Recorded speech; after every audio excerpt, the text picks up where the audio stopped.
कभी सोचा है कि हम मतलब जिस तरह से हम सीखते हैं, दोस्त बनाते हैं या सही गलत का फैसला करते हैं, ये सब तय कैसे होता है? हम्म, क्या ये सब हमारे अंदर पहले से ही लिखा हुआ है, जो बस उम्र के साथ खुलता जाता है? या फिर हमारा समाज, हमारे आसपास के लोग वो हमें गढ़ते हैं। ये सवाल सिर्फ सुनने में बड़ा नहीं है, इसने मनोविज्ञान की दुनिया में क्रांति ला दी। और इस क्रांति के केंद्र में है तीन नाम: जीन पियाजे, लेव वाइगोत्स्की और लॉरेंस कोलबर्ग। बिल्कुल। और ये सिर्फ नाम नहीं है, ये तीन अलग अलग चश्मे हैं जिनसे हम इंसान के विकास को देखते हैं।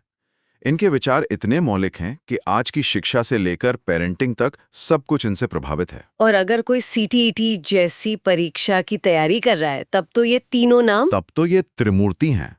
लेकिन आज हमारा मकसद सिर्फ परीक्षा पास करना नहीं है। नहीं। आज हम इन विचारों की गहराई में उतरेंगे, देखेंगे कि ये कहाँ टकराते हैं और ये आज भी हमारे लिए इतने जरूरी क्यों हैं। तो चलिए शुरुआत करते हैं हमारे पहले महारथी जीन पियाजे से। उन्हें रैडिकल कंस्ट्रक्टिविस्ट कहा जाता है।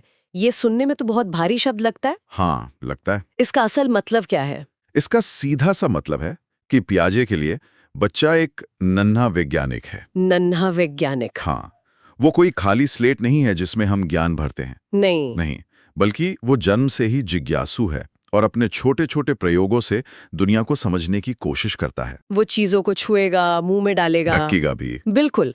ये सब उसके प्रयोग हैं। वो अपनी समझ खुद बना रहा है, यानी कंस्ट्रक्ट कर रहा है। अच्छा, तो ज्ञान उसे दिया नहीं जाता, वो उसे खुद बनाता है। यहीं पर उनका सबसे मशहूर विचार आता है, विकास अधिगम की ओर ले जाता है।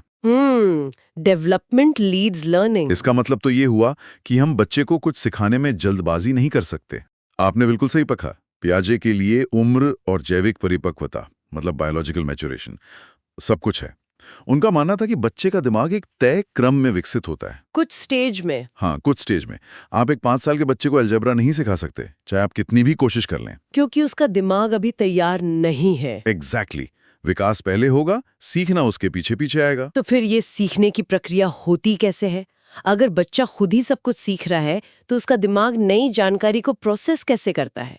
मैंने एसिमिलेशन और अकोमोडेशन के बारे में सुना है। हाँ, ये ज्ञान निर्माण के 2 सबसे जरूरी औजार हैं।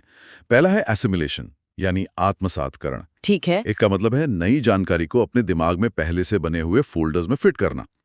मान लीजिए एक बच्चे ने एक छोटा सफेद 4 पैरों वाला कुत्ता देखा है और उसके दिमाग में डॉग का एक फोल्डर बन गया है। ठीक है। डॉग मतलब 4 पैर, एक पूंछ, सफेद रंग। बिल्कुल। अब अगले दिन वो एक सफेद बिल्ली देखता है, उसके भी 4 पैर हैं, एक पूंछ है। बच्चा उसे देखकर तुरंत चिल्लाएगा, देखो डॉग। अच्छा, क्योंकि उसने उसे अपने पुराने डॉग वाले फोल्डर में ही फिट कर लिया। हाँ, ये है एसिमिलेशन। ये तो वैसे ही है जैसे कोई बच्चा हर उड़ने वाली चीज को पहले चिड़िया कहता है, चाहे वो हवाई जहाज हो या मक्खी। सही बात। तो फिर वो अंतर करना कैसे सीखता है? ये तब शुरू होता है जब बच्चे के सिस्टम में एक एरर आता है, एक दुविधा पैदा होती है। जब वो बिल्ली भौंकने की जगह म्याऊ करती है तो बच्चा सोचता है, अरे ये तो मेरे डॉग वाले फोल्डर में फिट नहीं हो रहा है। यहीं पर दूसरी प्रक्रिया, अकोमोडेशन यानी समायोजन, काम आती है। अब बच्चा अपने दिमाग को मॉडिफाई करने पर मजबूर होता है। वो एक नया फोल्डर बनाएगा। हाँ, वो कैट नाम का एक नया फोल्डर बनाएगा। और यही असली सीखना है, जब हमारा मौजूदा ज्ञान काम नहीं करता और हमें अपनी सोच बदलनी पड़ती है। तो पियाजे का बच्चा एक तरह का अकेला खोज करता है, जो अपनी दुनिया को अंदर से बाहर की ओर समझ रहा है। पर यहाँ एक बड़ा सवाल उठता है। क्या? इस पूरी तस्वीर में समाज, संस्कृति, दोस्त और शिक्षक कहाँ हैं? क्या उनका कोई रोल ही नहीं है? आपने ये सवाल उठाकर सीधे लेव वाइगोट्स्की के अखाड़े में कदम रख दिया है।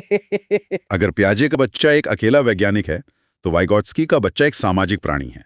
वो एक सोशल कंस्ट्रक्टिविस्ट थे और उनके लिए समीकरण बिल्कुल 180 डिग्री उल्टा था। पूरी तरह से उल्टा। तो उनका मूल मंत्र क्या था? वाइगोट्स्की का मूल मंत्र था, अधिगम विकास की ओर ले जाता है, लर्निंग लीड्स डेवलपमेंट। मतलब सीखना पहले होगा। हाँ, सीखना पहले होता है और यही सीखना विकास को खींचकर आगे ले जाता है।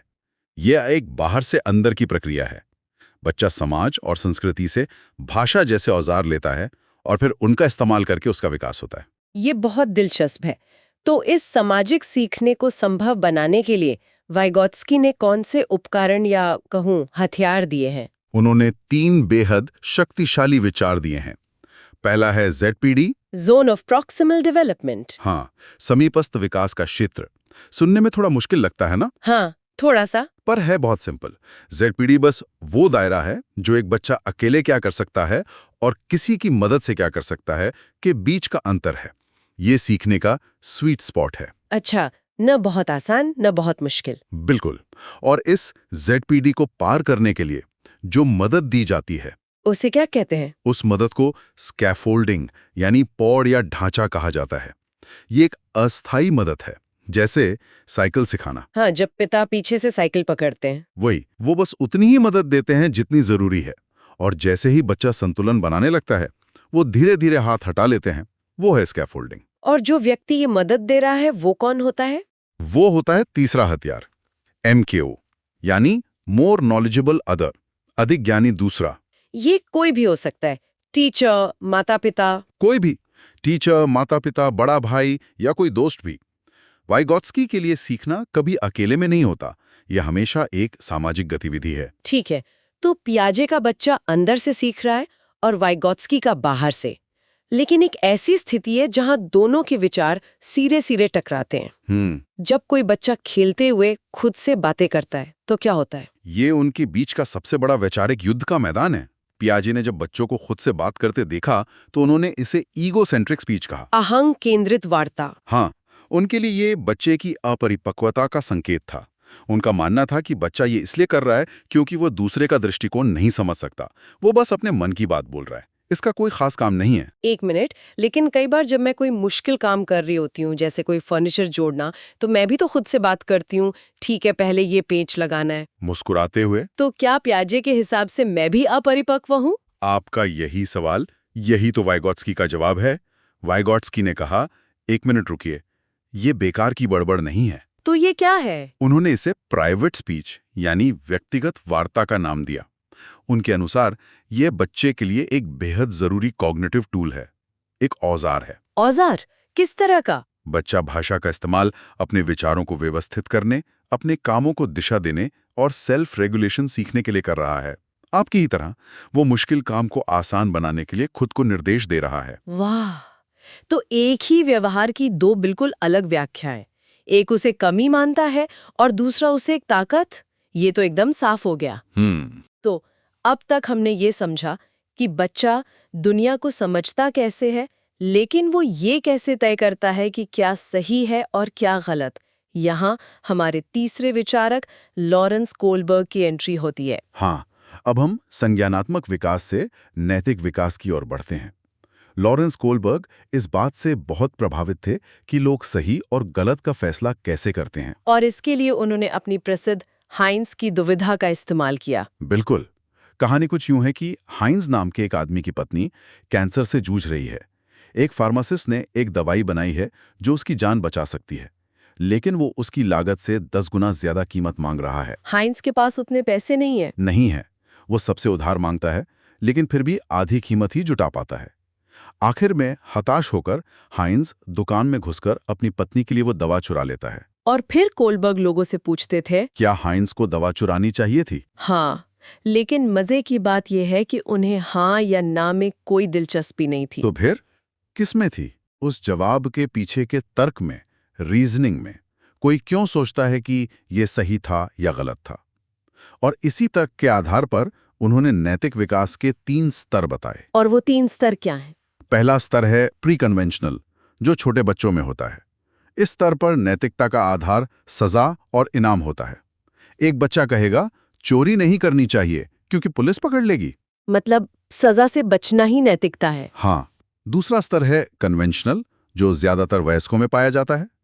यहाँ नैतिकता सामाजिक नियमों पर आधारित होती है, गुड बॉय गुड गर्ल सोच। लोग क्या कहेंगे? बिल्कुल, चोरी करना गलत है, अच्छे लोग चोरी नहीं करते, या कानून तोड़ना गलत है।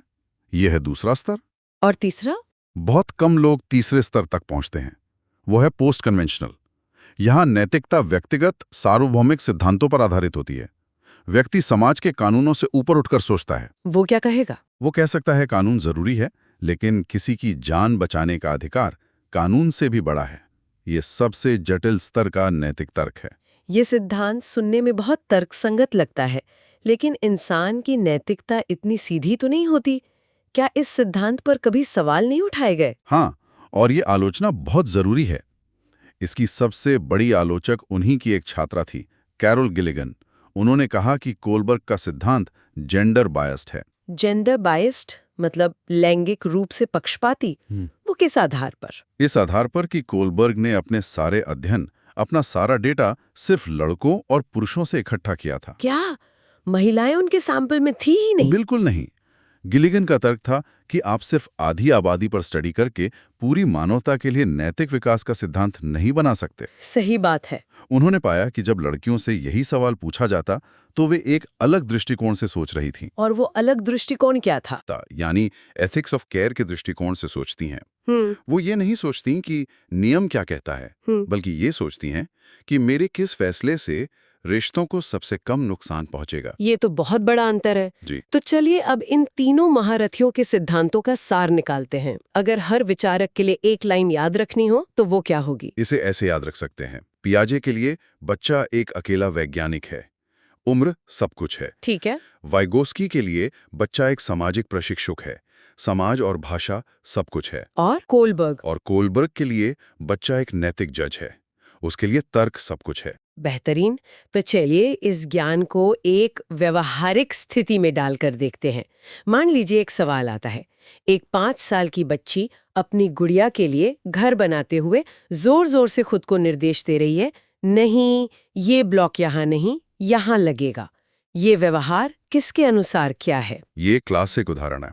देखिए, अगर हम पियाजे का चश्मा पहने तो ये इगोसेंट्रिक स्पीच है जो बस उसकी अपरिपक्वता है। और वाइगोत्स्की के अनुसार? वाइगोत्स्की के अनुसार ये प्राइवेट स्पीच है। यहाँ हमें व्यवहार के मकसद पर ध्यान देना है।